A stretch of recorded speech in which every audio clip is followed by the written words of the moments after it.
Hello students, আমি Shubhashis sir, Pinnacle Institute of Bengal থেকে।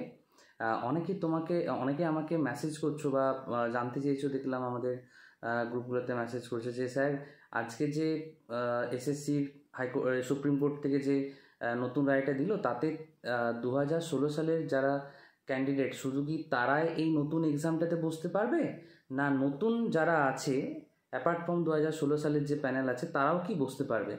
এটা নিয়ে অনেকে প্রশ্ন করছো। তো সেটা নিয়ে কিছু কথা বলি। দেখো, যেটা জাজমেন্টে আজকে বলা হয়েছে বা যেটা এসছে আর কি, সেখানে দেখো বলা হয়েছে যে ফ্রেশ এক্সাম, এক্সাম কথাটা কিন্তু ছিল না, ফ্রেশ এক্সাম কথাটা কিন্তু ছিল। এবার দেখো, ফ্রেশ এক্সাম মানে একটা ফ্রেশ তোমাকে নতুন করে তোমাকে একটা বার করতে হবে অর্ডার, এবং সেটার ভিত্তিতে একটা পরীক্ষা হবে।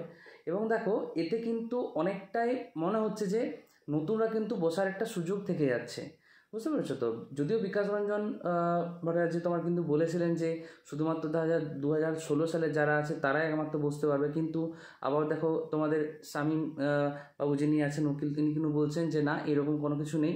সুপ্রিম কোর্টের অর্ডার কিন্তু কিচ্ছু বলা নেই যে নতুনরা কোথাও বসতে পারবে না, এই ওয়ার্ডটা কোথাও লেখা নেই।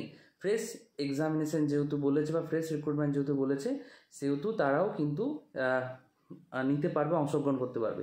যদিও দেখো, যারা এটা তো একটা মানতেই হবে যে দেখো, আজ 9 বছর 10 বছর ধরে তোমার কোনো কিন্তু নতুনরা কোনো বসতেই সুযোগ পাচ্ছে না। তো সেই জায়গা থেকে তাদেরও একটা এইটুকু হলো মনের মধ্যে আশা আছে যে না, এবার হয়তো আমরা এটা বুঝতে পারবো। আবার এটাও ঠিক যে যারা 2016 সালে শুধুমাত্র প্যানেল, তারা বলবে যে না, তাহলে আমাদের জন্য এত বড় মামলা হয়েছে, আমাদের জন্য এত কিছু হচ্ছে, তাহলে আমাদেরকে বসার সুযোগটা দেওয়া হোক, যাতে অন্তত যারা বঞ্চিত হলো তাদের সুযোগটা কিছুটা হলেও বেশি থাকে। দুপক্ষই ঠিক। কিন্তু দেখো, এখনো পর্যন্ত কোনো সুপ্রিম কোর্ট অর্ডার কপিতে নির্দিষ্ট করে বলে দিল না যে এই প্যানেলটা 2026 সালের প্যানেলটাই শুধুমাত্র পরীক্ষা হবে, নতুন করে যে বসতে পারবে না এই ওয়ার্ডটা কোথাও লেখেনি কিন্তু, যে নতুন স্টুডেন্টরা বসতে পারবে না। এখানেই কিন্তু একটা ফাঁক থেকে যাচ্ছে। যদিও আমাদের শিক্ষামন্ত্রী হোক বা আমাদের রাজ্যের অন্যান্য মন্ত্রীরা হোক বা তারা কিন্তু কখনো চাইছে না যে 2016 সালের ক্যান্ডিডেট বাদ দিয়ে অন্যরা বসুক। তারা কিন্তু স্পষ্টভাবেই বলছে যে 2016 সালের যারা ক্যান্ডিডেট ছিল সেই প্যানেলে শুধুমাত্র তারাই পরীক্ষা দিতে পারবে, কিন্তু আইনের কথা অন্য বলে, বুঝতে পারছো তো? আইন অন্য ধরনের চলে। তো এবারে দেখো, একটা যেটা হতে পারে ঝামেলা, যে কি নতুনরা বললো যে আমরা ওই আইনের কথা ধরে, যেহেতু সুপ্রিম কোর্টে, তাহলে আমরা আবার কেস করব, বৃহত্তর আন্দোলন করব, এই যে প্রক্রিয়াটা আবার ডিলেট করার একটা চেষ্টা হবে, বুঝতে পারছো তো? তো সেই জায়গার থেকে আমার মনে হয় একটুকু ধৈর্য ধরে থাকা ভালো নোটিফিকেশানটার জন্যে।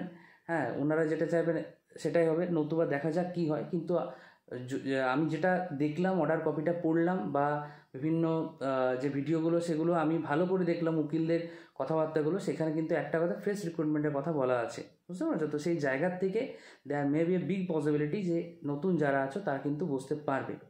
হ্যাঁ, এটা কোনো মিসগাইডেড করার কোনো চেষ্টা নেই, যেটা প্রকৃত রিয়েল ব্যাপার সেটাই বলা হচ্ছে। আমি 2016 সালে যারা ক্যান্ডিডেট আছো তাদের কথা বুঝতে পারছি, যারা ফ্রেশ ক্যান্ডিডেট আছো তাদের দুঃখ যন্ত্রণাও বুঝতে পারছি। কিন্তু বাবু, যেটা তোমার নিয়ম বা যেটা তোমার আইন, তার ঊর্ধ্বে কেউ নয়, সেই আইন অনুযায়ী কিন্তু পুরো ব্যাপারটা প্রক্রিয়াটা হবে, এটুকুই আর কি। আচ্ছা, আর আরও অনেকে প্রশ্ন করেছো যে স্যার ওবিসি কেস না মিটলে কি সকলের পরীক্ষায় বসা সম্ভব? দেখো, এটা নিয়ে একটা কথা বলি। ওবিসি কেস তো এখনও চলছে। দেখো, 31শে মের মধ্যে নোটিফিকেশান দিতে বলেছে। এবারে দেখো, 31শে মের মধ্যে অবভিয়াসলি ওবিসি কেস তো মিটছে না।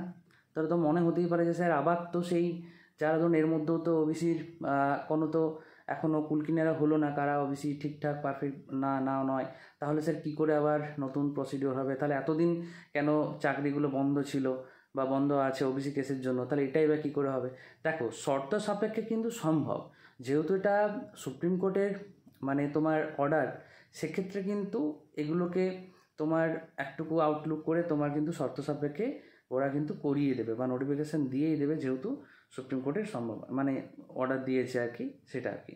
এবারে দেখো, অনেকে বলছে স্যার 26,000 ভ্যাকেন্সি ফিল আপ করবে না স্যার সিট আপডেট হবে। এবার একটা কথা বলি, দেখো সিট আপডেট হওয়ার সম্ভাবনা কিন্তু আছে, সেক্ষেত্রে তো আইনি বাধা নেই। বলে দেন যে 26,000 সিটের মধ্যেই হতে হবে বা কিছু, হ্যাঁ 26,000। দেখো, সেক্ষেত্রে তোমার হবে কি বলো তো, সেটা সরকারের উপর ডিপেন্ড করছে অ্যাকচুয়ালি। কিন্তু যেটা কপি বলে যে 26,000 যে প্যানেলটা, সেটাকে বাতিল করা হয়েছে, এবং তোমার নতুন করে আরও তোমার ফ্রেশ এক্সাম হবে। তো সেক্ষেত্রে তোমার কিন্তু সিট আপডেট করতে পারে ওরা, ঠিক আছে। আর না হলে ওটার মধ্যে হবে, না হলে কিন্তু দেখো 26,000 তো থাকবে না, সেক্ষেত্রে 17,000 বা 17,000 প্লাস সামথিং কিছু কিন্তু সিটের জন্য এক্সাম হবে।